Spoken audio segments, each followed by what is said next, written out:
obtuso. A esto se le llama, genera un ángulo obtuso en relación con la dirección del cuádriceps y el ligamento rotuliano. ¿Sale? Este ángulo obtuso que queda abierto hacia afuera, así se le llama ángulo obtuso abierto hacia afuera, está precisamente conformado por el cuádriceps y el ligamento rotuliano. ¿Y por qué es importante definir este movimiento? Porque cuando se genera, por ejemplo, el movimiento final de la extensión, ¿sí? O el movimiento de hiperextensión, normalmente la coaptación de la rodilla cede, ¿sale? Entonces es como uno de los elementos importantes que nosotros vamos a tener. Muchos autores lo llaman como el ángulo Q. Este ángulo normalmente nosotros lo vamos a medir, ¿sale? Para medir la estabilidad de la patela, sobre todo cuando hay mecanismos, síndromes rotulianos, cuando hay mecanismos de luxación, subluxación, ¿sale? Este ángulo va a ser indispensable para medir la estabilidad de nuestra patela. La bibliografía nos menciona que normalmente este ángulo obtuso se cierra cuando nosotros generamos un mecanismo de rotación, de torsión tibial, como lo veíamos ayer en las imágenes. Me voy a regresar a las imágenes de rotación tibial. ¿Sale? Este ángulo obtuso se cierra sobre todo cuando nosotros generamos una torsión externa de la tibia, ¿sale? O generamos un mecanismo de valgo fisiológico. El valgo fisiológico elimina este ángulo, ¿sale? Normalmente lo aumenta. O sea, si está abierto, entonces lo cierra. Así, o sea, que genera más angulación por parte de la patela, ¿sale? Entonces, este es uno de los puntos clave que nosotros vamos a definir dentro de nuestra patelita. Nos menciona que verticalmente, o sea, sagitalmente, la patela, recuerden que genera un movimiento de traslación circunferencial a lo largo de lo que va a ser precisamente la dirección de los cóndilos, y que a final de cuentas, esta imagen que nosotros vemos acá, esta es una imagen, bueno, de alguna manera incorrecta, porque realmente la patela en relación con la tibia, ¿sale? Aunque recuerden que hueso nunca contacta. Acá nosotros vamos a tener muchos tejidos blandos para que se una la tibia con la patela, ¿sale? Generaría este mecanismo del olecranon. Si ustedes ven u observan, este sería el olecranon de nuestra rodilla. No sé si lo alcancen a ver, este olecranon de la rodilla, ¿sale? Por eso es el aparato extensor, por eso se considera el aparato extensor de la rodilla, ¿sale? Que sería como uno de los elementos que estaríamos viendo acá, como estos mecanismos. Y lo que yo ya les decía, normalmente este ángulo que se forma, este ángulo obtuso que se forma acá, normalmente va a ser un mecanismo que provoca lesiones en la rodilla, ¿sale? Provoca normalmente las luxaciones de la rodilla. Y vamos a tener muchos mecanismos de lesión, ¿sale? Este solamente es por mencionar uno, que son, hay unos que se llaman los síndromes femororotulianos, donde los ligamentos, sobre todo los alerones, pierden estabilidad, y esos son los que van a permitir que la patelita se desplace hacia afuera, ¿sale? Ese es como uno de los elementos bien importantes que nosotros vamos a encontrar dentro de este movimiento que nosotros vamos a encontrar en la patelita, ¿sale? ¿Qué me está faltando mencionarles? Bueno, acá vemos otra imagen precisamente de la patela luxada. Vemos este ángulo obtuso, ¿sale? Vemos cómo, esto es lo que quería yo recuperar. Vemos cómo en la posición, en el mecanismo de extensión, ¿sí? La patela en el mecanismo de extensión normalmente se sitúa a esta altura. A los 30 grados la vamos a encontrar en su porción media, ¿sale? Y la bibliografía nos mencionaba que en la flexión máxima, normalmente en el mecanismo de flexión máxima, nuestra patela va a contactar directamente con la parte superior, o sea, con la parte más alta. En la extensión máxima vamos a encontrar precisamente el contacto con la parte inferior y en la porción media se va a encontrar aproximadamente a los 30 grados. Que es lo que vemos acá en esta imagen. ¿Sí? Kapandi menciona también que este mecanismo que nosotros vamos a generar de flexión, ¿sí? No va a generar precisamente un movimiento rectilíneo, como lo vemos acá, sino va a ser un movimiento oblicuo, ¿sale? Un movimiento oblicuo hacia afuera, como lo hemos visto, ¿sale? Entonces, esto está en relación a la forma de los cóndilos y de la misma patelita, porque recuerden que la misma patelita va a tener sus propias caritas. Y acá algo interesante que nosotros vamos a tener es que la cara medial, no recuerdo si se los mencioné ayer, uno de los puntos importantes o interesantes que nosotros vamos a tener en la descripción de las caritas o las carillas articulares es que la cara externa es la más grande, la cara interna es la más pequeña, pero la cara interna va a estar dividida en dos caritas. Si ustedes lo observan ahí en la pantallita, una carita que articula directamente con el cóndilo, ¿sí? Pero a final de cuentas esta va a tener una pequeña crestita oblicua y se va a generar una carita accesoria, que es la que estamos viendo acá. Esta es la cara medial, ¿sale? Y esta es la carita accesoria que nosotros vamos a tener y que impacta directamente con la forma del cóndilo que vamos a tener, ¿sale? Aquí vemos esta carita accesoria, ¿sale? ¿No es cierto? Y este es el cóndilo externo, este es el cóndilo interno, ¿sale? Aquí vemos esto que está marcado con líneas, es lo de los sacos que les mencionaba. Este es el saco subcuadricipital, ¿sale? Y estos que están marcadas con estas líneas punteadas van a ser los sacos laterales, ¿sale? Vemos la forma, ¿qué más? Y creo que ya como puntos importantes a recalcar serían como estos elementos, ¿sale? Y ahora sí nos vamos a ver un video.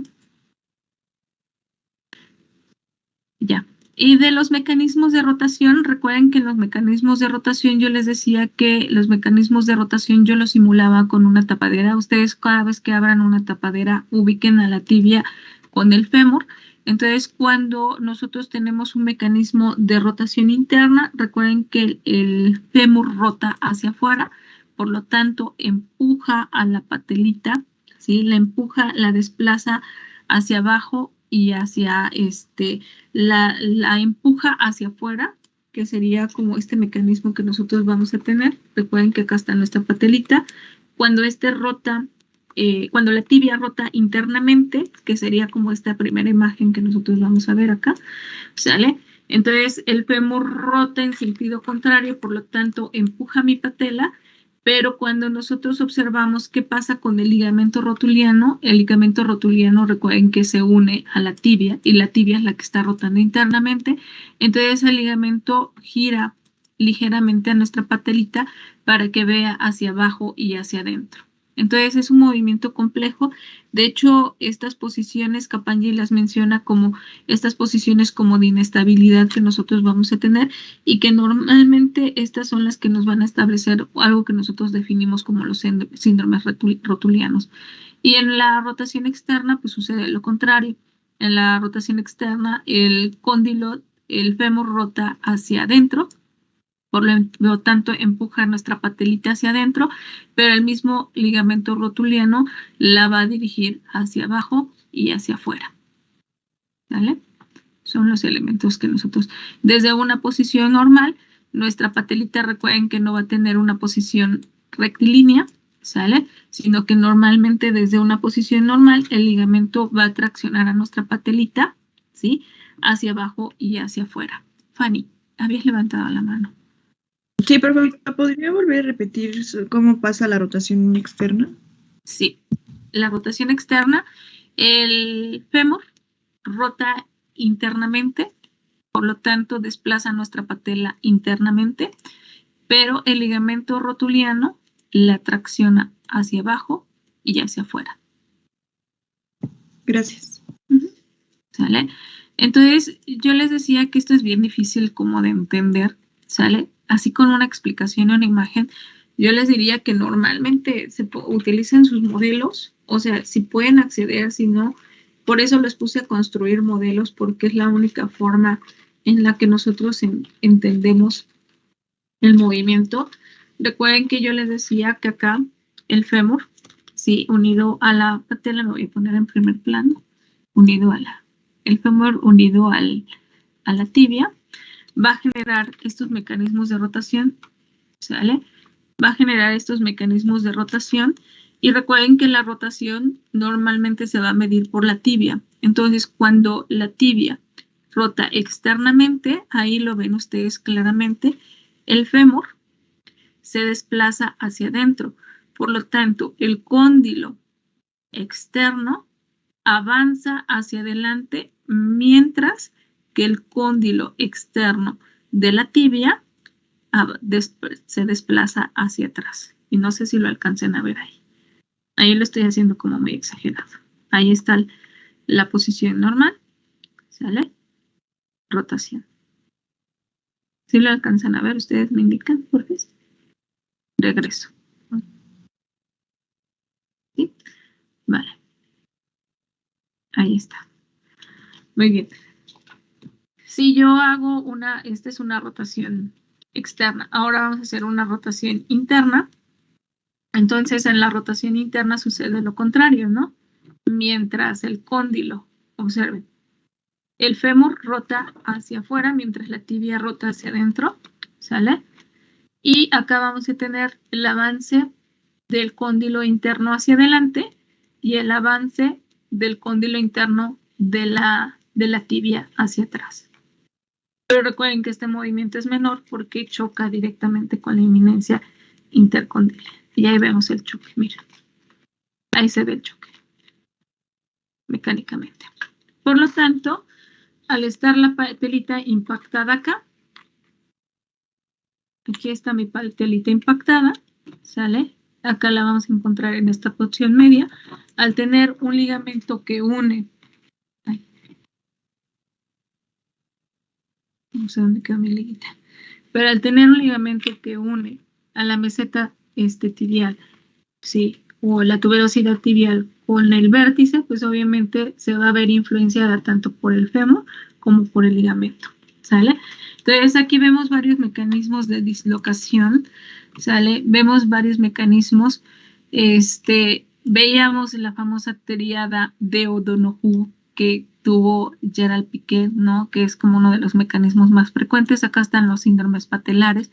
Acá miren cómo la patelita sale de su lugar y normalmente se sale hacia afuera, ¿sale? Y eso provoca mucho desgaste. Acá algo que me está faltando mencionar es que el cartílago de la patelita es muy, muy grueso. De hecho, es uno de los cartílagos más gruesos que nosotros vamos a tener dentro de nuestro cuerpo porque llega a ser hasta de 4 a 5 milímetros de protección el cartílago. Sin embargo, como está influenciado por un componente dinámico, que es el cuádriceps, si mi cuádriceps se debilita, pues entonces yo voy a someter a más esfuerzo a mi patela. ¿Sale? Pero hay muchos mecanismos de lesión.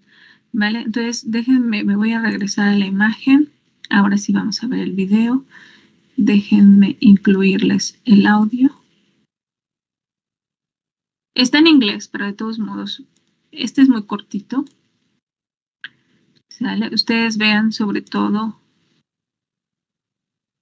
los movimientos.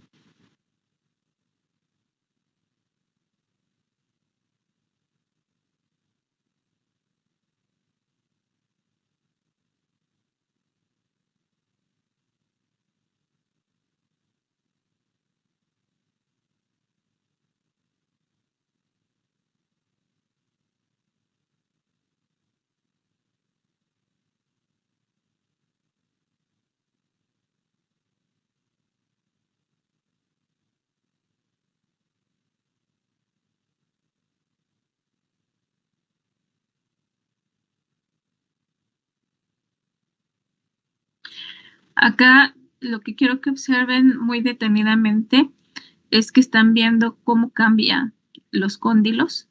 ¿Sí? Aquí vemos el cóndilo interno, ¿sí? Y a diferencia de la imagen anterior, déjenme ver, sí, es el cóndilo interno. el movimiento no es tan pronunciado como lo vemos. Ahí vemos cóndilo externo, cóndilo interno. Ahí es a donde yo les mencionaba esta diferencia que nosotros veíamos en cuanto al deslizamiento y el rodamiento que se genera del cóndilo. De hecho, vemos ahí, la imagen nos permite ver estos mecanismos de rotación automática, ¿sale? Me voy a regresar un poquito para que lo vuelvan a observar. Y cómo tiene que viajar, el cóndilo interno pareciera que es mucho más, es el que realiza este mecanismo de deslizamiento y rodamiento, porque el cóndilo interno hasta pareciera que no está estable, ¿no? ¿Ya se dieron cuenta? ¿Sí? Miren ahí, observen. Este hasta parece que tarda más en generar el movimiento. De hecho, ahí vemos precisamente este dorso del asno que mencionaba Kapanji, que no permite que se dé un rodamiento de forma correcta. Ya se dieron cuenta cómo se desplaza para generar. Y ahí sí, ujú, vean cómo cuesta, hasta da la apariencia que le cuesta rodar. Ujú, le cuesta rodar. Muy bien. Y el otro video, no lo vamos a ver todo. Ah, no. Es-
Bueno, acá lo que nosotros observamos fue precisamente el ángulo Q que les mencionaba. De hecho, acá vemos cómo se da a generar este desplazamiento que es impactante y de la tibia en relación con los movimientos de flexo-extensión.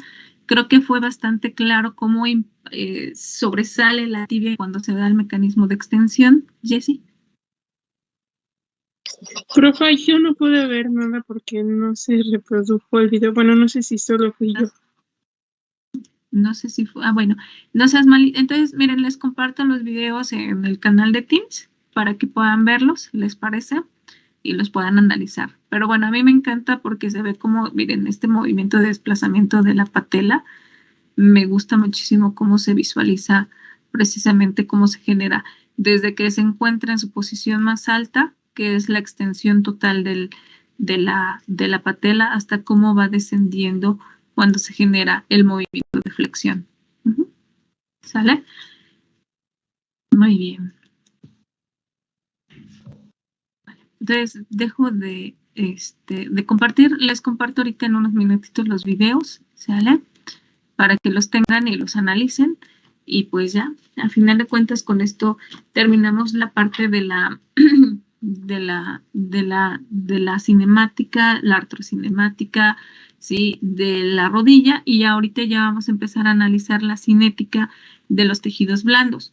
Yo les voy a dar una breve introducción de tejidos blandos porque no quiero generar como que los videos que ustedes van a empezar a presentar el día lunes van a hablar precisamente para que no sea redundante, no sea repetitivo, ¿no? Presenta sus modelos, perdón, porque dije videos, sus modelos y la parte de las pruebas, porque si ustedes analizan el capítulo que les presenta Kapanji, habla mucho de pruebas específicas, sobre todo que se utilizan para determinar esta patología que presenta nuestra articulación, ¿sale? Entonces yo me voy a ir, vamos a ver precisamente cuáles son los componentes en tejidos blandos. Si se dan cuenta en la tablita ustedes ya tienen desglosados todos los tejidos blandos de los que se compone nuestra articulación. Mañana los vamos a recuperar, ¿sale?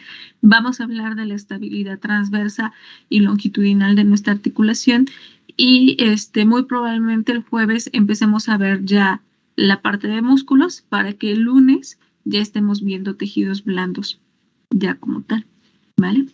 Entonces, entre más detallados sean, entre más precisos sean en la descripción de los tejidos blandos, mejor vamos a entender cómo funcionan en nuestra rodilla, ¿sale? ¿Vale? Entonces nos vamos a quedar acá. Ustedes tienen dos tablitas, tienen la actividad por equipos y recuerden que la tablita se va a integrar con la información que van a ir presentando sus compañeros y con lo que ustedes vayan complementando, ¿vale?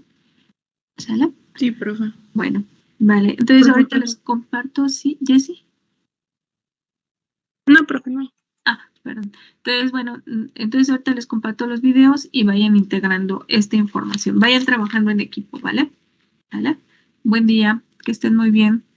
¿Vale? Nos vemos, que estén bien. Hasta luego, profesora, que tenga buen día. Hasta luego, profe. Buen día. Hasta luego. Buen día. Hasta luego, profe. Buen día. Que estén bien. Bye, bye.